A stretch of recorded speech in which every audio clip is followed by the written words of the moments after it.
আমি আজকে জান্নাত পাওয়ার 3টা আমল আপনাদেরকে বলে দেব ইনশাআল্লাহ। যদি জান্নাত পেতে চান তাহলে 3টা আমল করতে হবে। প্রথম আমল হচ্ছে সাইয়্যিদুল ইস্তিগফার।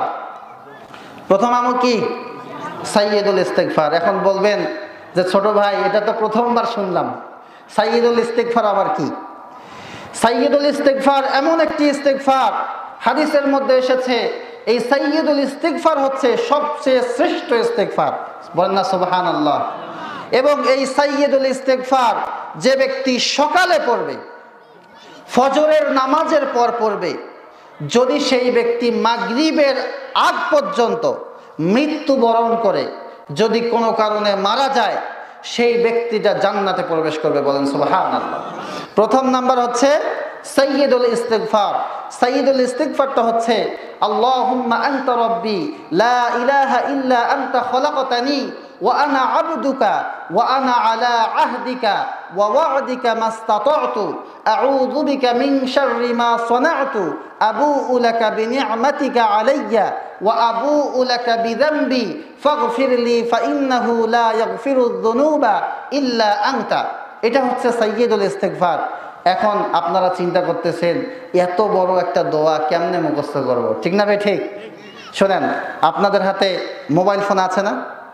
আছে কি আছে না? স্মার্টফোন আছে না? এই স্মার্টফোনে সার্চ দেবেন, ইউটিউবে ঢুকে সাইয়্যিদুল ইস্তিগফার, দেখবেন যে সুন্দরভাবে আপনি পেয়ে যাবেন।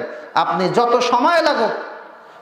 সময় লাগুক আপনাকে এটা মুখস্থ করতেই হবে, কারণ এত ফজিলতপূর্ণ একটা ইস্তিগফার, যেটা আপনি ফজরের পর একবার যদি পাঠ করেন, মাগরিবের আগ মুহূর্ত পর্যন্ত যে কোনো সময়ে আপনার মৃত্যু হলে আপনি জান্নাত পাবেন ইনশাআল্লাহ। এবং যদি মাগরিবের পর একবার পাঠ করেন, যদি ফজরের আগ পর্যন্ত যে কোনো সময় আপনার মৃত্যু হয়, আল্লাহ তাআলা আপনাকে জান্নাত দিয়ে দিবেন। বলেন সুবহানাল্লাহ। দ্বিতীয় আমল হচ্ছে, যে ব্যক্তি প্রত্যেক ফরজ নামাজের পর, কি নামাজের পর? ফজর নামাজ না কিন্তু, ফরজ নামাজ, ফজরের সময়, জোহরের সময়, আসরের সময়, মাগরিবের সময় এবং ইশার সময় নামাজ শেষ, ইমাম সাহেব সালাম ফিরিয়েছে, আসসালামু আলাইকুম ওয়া রাহমাতুল্লাহ, আসসালামু আলাইকুম ওয়া রাহমাতুল্লাহ, প্রথমে একবার আয়াতুল কুরসি পাঠ করবেন। কি বলবেন? আয়াতুল কুরসি।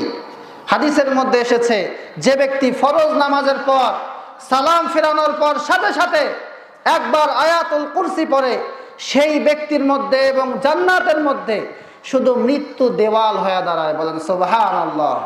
তার মধ্যে আর জান্নাতের মধ্যে শুধু মৃত্যুটা একটা দেয়াল। মৃত্যুটা যখনই হয়ে যাবে, এই দেয়ালটা যখনই ভেঙে যাবে, সেই ব্যক্তি জান্নাতে প্রবেশ করবে। বলেন সুবহানাল্লাহ। এবার আসি 3 নম্বর আমল, ছোট্ট একটা দোয়া, রাদিতু বিল্লাহি রাব্বান ওয়া বিল ইসলামি দীনান ওয়া বি মুহাম্মাদিন নাবিয়্যা সাল্লাল্লাহু আলাইহি ওয়াসাল্লাম। ছোট দোয়া না? আমার সঙ্গে বলেন, রাদিতু বিল্লাহি রাব্বান।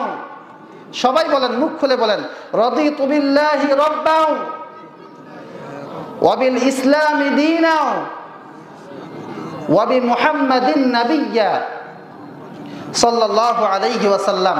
যে ব্যক্তি সকালে এবং সন্ধ্যায়, ফজরের পর এবং মাগরিবের পর, যে ব্যক্তি এই দোয়াটা 3 বার করে পাঠ করবে, কয়বার করে? 3 বার করে পাঠ করবে, কাল কিয়ামতের ময়দানে আল্লাহ পাক রব্বুল আলামিন সেই ব্যক্তিকে সন্তুষ্ট করে দিবেন। বলেন সুবহানাল্লাহ। পরকালের সন্তুষ্টি কিসে? জান্নাতে। পরকালের সন্তুষ্টি কিসে? জান্নাতে। আল্লাহ পাক রব্বুল আলামিন এই দোয়ার বিনিময়ে, এই দোয়ার বরকতে ইনশাআল্লাহু তাআলা আল্লাহ তাআলা আপনাকে জান্নাত দান করবেন ইনশাআল্লাহ।